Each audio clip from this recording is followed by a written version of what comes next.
Hey John, welcome to Horsehead Bookends for another weekly recap. I did not have a chance to do one last week because I was so busy and nothing really exciting happened. So this week I think is almost going to be the primarily all music week. I was able to hit up my local record shop and did some digging through the used cheap crates. I rewired my entire setup so that it works a little better.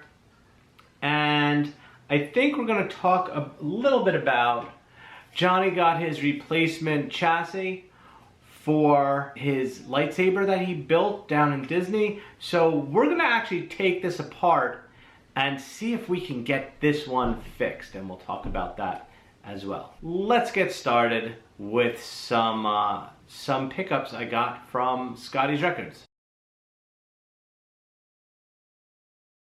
So I was able to hit up Scotty's and dig through the cheap crates to see if there's anything there. I haven't done that in a while. I wasn't looking for anything specific, but I did get some good grabs, at least I thought. And these were all anywhere, I think $1.99 to $3.99 I paid for them. So I'm pretty happy. I was able to grab, I Can See Clearly Now. This is a terrific album. I think this was $3.99. It's in great shape. Super happy I added it to my collection. Deodato number 2, or maybe just Deodato 2, $1.99. It was I never see Deodato at Scotty's, and a few months ago I was able to get Prelude, which has a killer 2001 on it. So they had this there, and $1.99, I couldn't believe it. This was definitely coming home with me. Next up is Ian Dury and the Blockheads Do It Yourself. I love Ian Dury and the Blockheads, and I was shocked to see this one in the bins. This was only, I think, $2.99. They had another one there that was $2.99, but it didn't have a plastic sleeve, and it was in terrible shape. This is in terrific shape for the same price. So I grabbed this one as well. Okay, then next up, I thought I had this one, but I don't. Maybe I did have a really bad copy that I wound up throwing in the trash because it was really scratched up. But that was Supertramp's Crime and Century. Again, I think this was $2.99, and it's in great shape. So super happy to add this to my collection. I like Supertramp a whole lot. And then finally, I was able to pick up J. Geils Band Freeze Frame. They had a few different J. Geils Band records, but I remember this. I had this on cassette as a kid. I don't know what happened to it, but I really enjoyed this album, and I was happy that I got this for $2.99, I think, or $3.99. And it was owned by a Baginski, Mr. or Mrs., I don't know, but now it's mine. Okay, moving on to, I guess, music production. I still haven't updated my MPC Live, have to do that, but I was having an issue with the way I had everything, I guess, wired up. When I'm recording something, and I'm still getting the hang of Pro Tools, and it's getting a little more frustrating. So I was playing around with a quick little song and I recorded it, and I found that all my levels were just way too high, and you start to lose some of the bass and the melody on the recording. So that's why I decided to rewire my entire setup. So what I did was I got rid of my mixer and I brought back out the Tascam 32SD multi-track recorder. So what I did was I decided to wire everything into the recorder, then have 2 outs into the Focusrite Scarlett. One out goes directly to my looper, and the looper goes into the Scarlett, and the other out goes right from the multi-track into the Focusrite Scarlett. So I can actually record separate lines, and then I guess either record and mix it in the multi-track and then bring it over to Pro Tools to mix down and fine tune anything that I need, or I can set all the levels through the mixer and have it run directly into Pro Tools. I'm not exactly sure. I'm still learning. It's a process, and it didn't take me too long to rewire everything the way I wanted it. All right, so the way I have everything set up, I have all the keyboards and the MPC Live running into this mixer. From this mixer, I have it running into this looper, and from the looper, I have it running into the Scarlett. And I don't even have the amps mic'd up yet. See, there's my empty mic stand and my 2 amps. But what we're going to do is we're going to take all of this and we're going to run it into the Tascam 32. From the Tascam, we're going to run one out to the looper, and then we're going to run an out from the looper to the Scarlett, and then from the Tascam, which is going to replace this mixer here, into the Scarlett as well. And we're going to see how that works. So let's start taking some wires apart.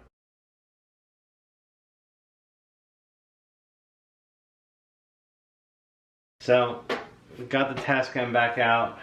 Now I got to plug everything into it, and hopefully, if my idea is right, this should work. Here's a quick tip: if you have a lot of AC adapters, I tend to just write what they're for right onto the AC adapter. It makes it a lot easier when you're moving stuff around to figure out what you need for what.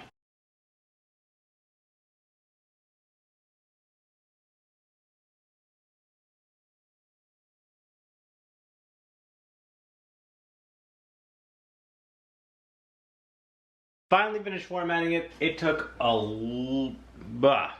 like 30 minutes. See if this works now.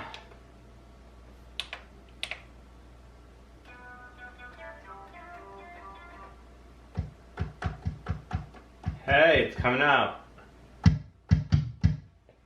All right, we got MPC Live on channel 1 and 2.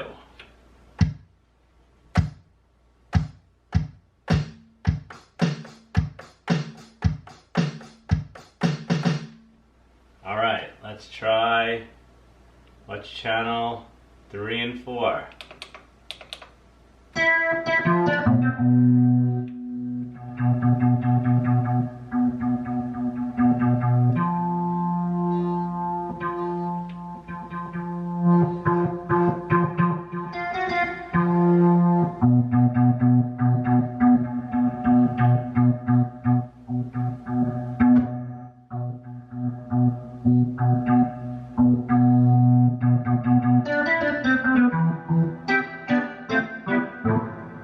DeepMind set up.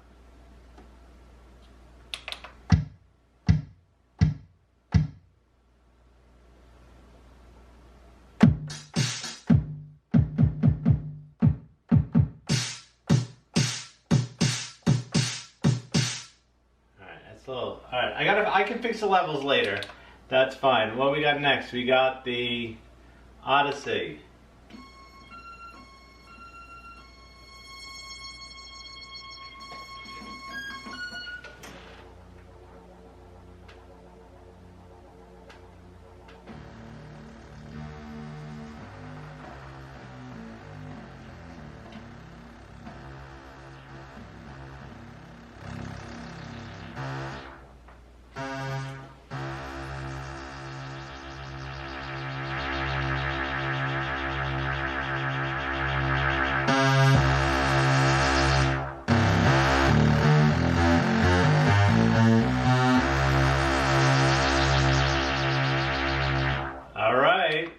Next, the last two is the Poly D.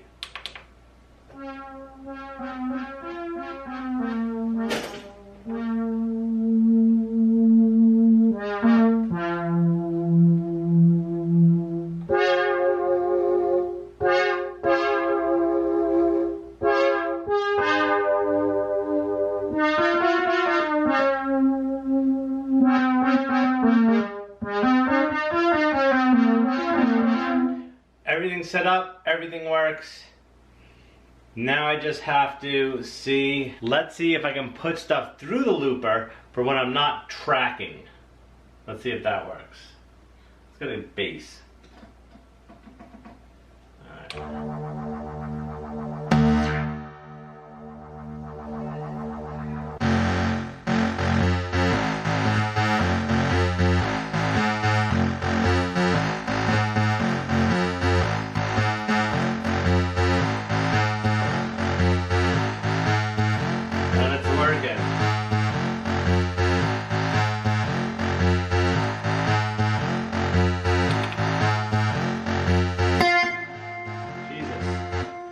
Alright, so the levels definitely do need to get adjusted, but it seems like it works now. There you see it, I rewired everything, it worked. It actually took a really long time to format the memory card. It was probably 30 to 45 minutes for a full format, which I didn't expect, but it's formatted now and everything seems to be set up right.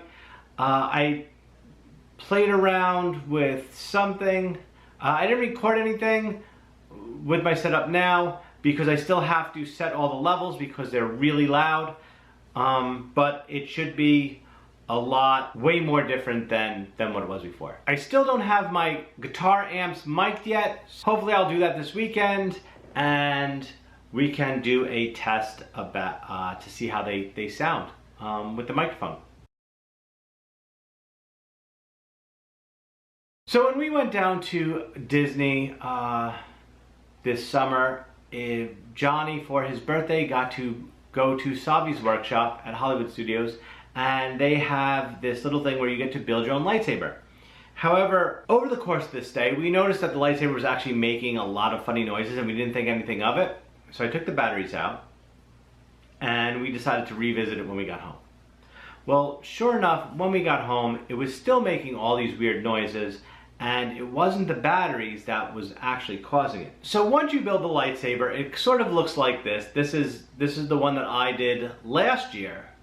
But inside of this, past all these metal parts, you have your chassis, which is just a piece of plastic where your batteries go in one end, the blade goes in the other, and you actually put a kyber crystal in between it, which activates it based on which kyber crystal you have.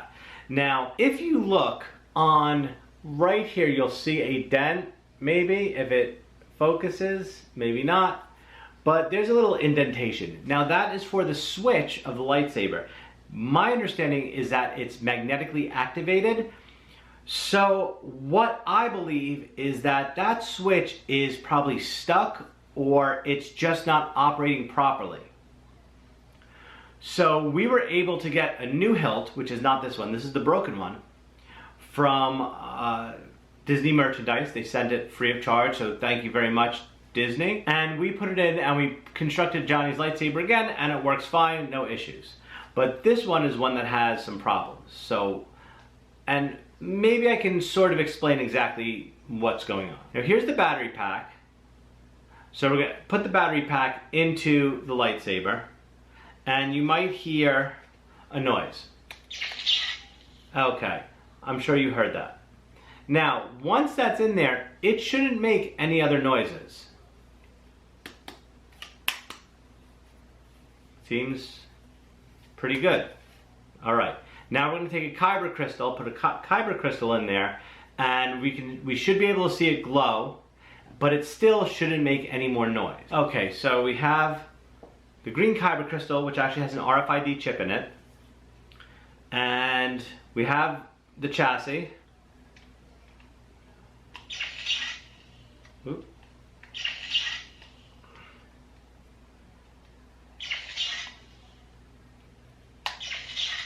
Okay, now the crystal should light up, but as you can see, it is not lighting up right now. Now I'm going to take mine apart so you can see exactly what it should look like.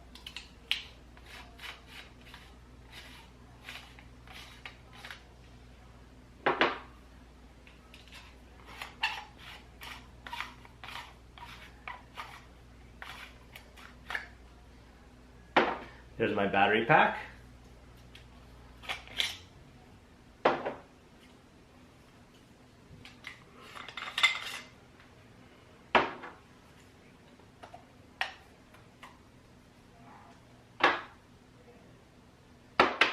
Okay, so here we have mine. Here we have Johnny's. Now I'm going to take my battery pack out and see and put it back in and see if it lights up the crystal. Okay, battery pack is out. All right, there you go. And you can hear the noise it makes. And it's actually flashing purple. I don't know if you can see it lit up. But his is still not lit up, even with the new battery pack in there. So there must be something wrong with this. Let's see if we can put the switch on and see if the switch has any impact. No, here we have the little switch plate.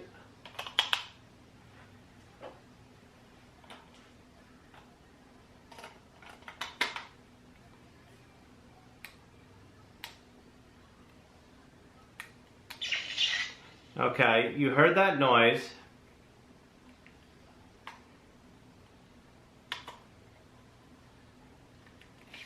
Take the battery pack out.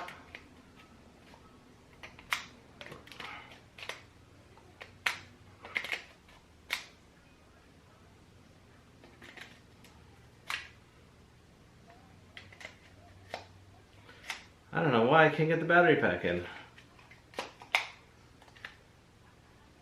See, still nothing. So let's get the switch on here.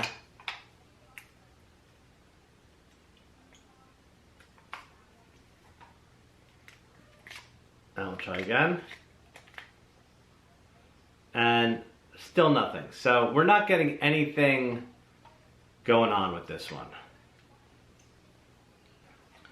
And just to be sure,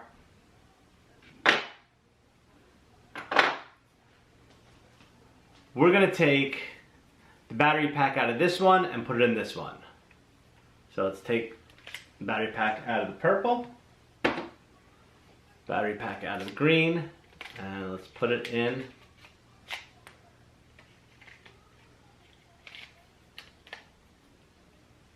Okay, so issue number one, probably the batteries. So this is probably the bad battery pack. We'll put this up there. Let's try the one that was in the purple, in the green. All right, heard the noise. However, nothing's happening. It's not glowing. So let's try the switch again.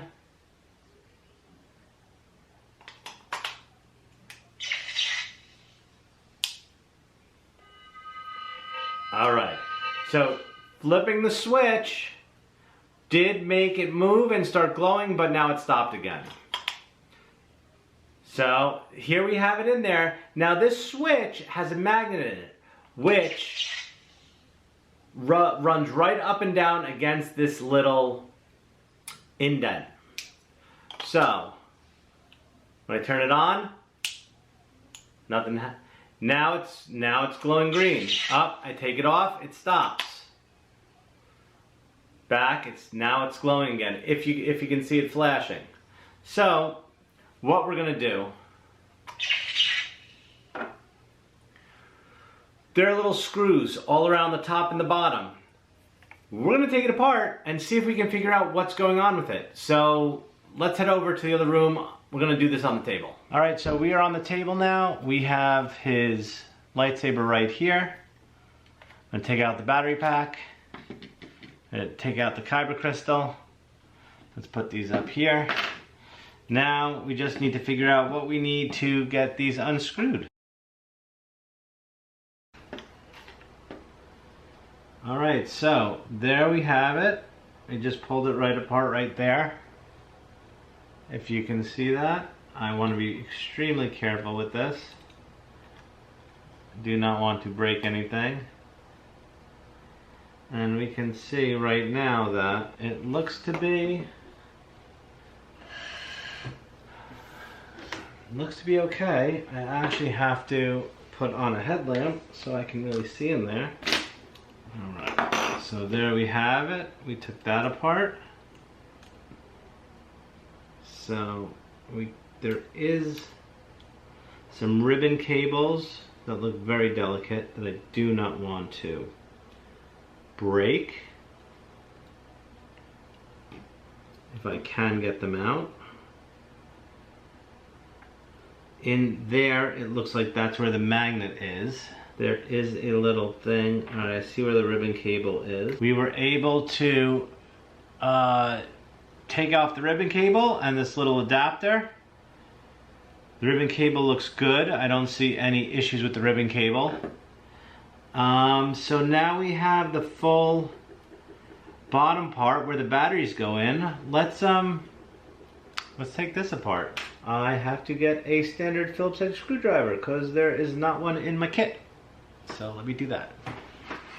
Let's unscrew this and see what's in here now. Alright, now here we have the inside of the lightsaber right there. I'm just trying to see if there's anything broken or anything that's just not working properly. And I'm not seeing anything along those lines. There is a grounding wire in there that I don't want to break because I do not want to have to resolder it, which you can see. I'm not sure if you can see on the camera, but you see those two super thin wires? I believe I could be wrong. Maybe that is not the ground. But I am not seeing anything to the effect of this not operating properly. One of the copper wires is actually, oh, I can't even see because I don't have my glasses on. One of the copper wires is actually broken off the board. So right there could be the issue, unless that is something I did, but I somehow don't think so. But it's possible. There is not a lot of room in here to operate, so let me see if my soldering iron is handy, and if it is, we will be able to fix this. That's got to go right there. Okay. I know what's going on. I have to go search for my soldering iron. Well, I was hoping for more of a happier ending, but I cannot find my soldering iron. But I think I know exactly what the problem is. One of the copper wires, it's not a grounding wire, it's actually the wire that gets the signal from the RFID chip when the kyber crystal is inserted, and one of the wires has been broken off. I don't think I broke it. It just looks like it wasn't a very good solder point made in the beginning. So it seems like whenever the lightsaber was moved around, it kind of moved around with it and made contact. Sometimes didn't make contact. It had nothing to do with the switch. So what I'm going to do is I'm going to look for my soldering iron. I'm going to try to repair it. If I do, I'll definitely film it, and we will be back here next week, and I can show you that it was fixed. Hopefully it will be. If that's not the issue, then I don't know exactly what the issue is. And indeed, it was completely broken, and we got a replacement. So it's really no loss at all to us. So next week, hopefully, I plan on doing some more board games. I want to set up my microphone for my amps so we can test that out. And maybe I have a lot of vinyl coming in that I pre-ordered that we will talk about. Hopefully it comes next week. The mail's been super slow, but we have to wait and see what will happen. Hopefully we will definitely get it soon, because I'm waiting for it. So if you like the video, please give it a thumbs up. Also, please don't forget to click on subscribe, ring the notification bell. You'll get notified anytime I upload a new video. Any questions or comments, feel free to post them below, and I will try to get back to you as soon as possible. Otherwise, talk to you later.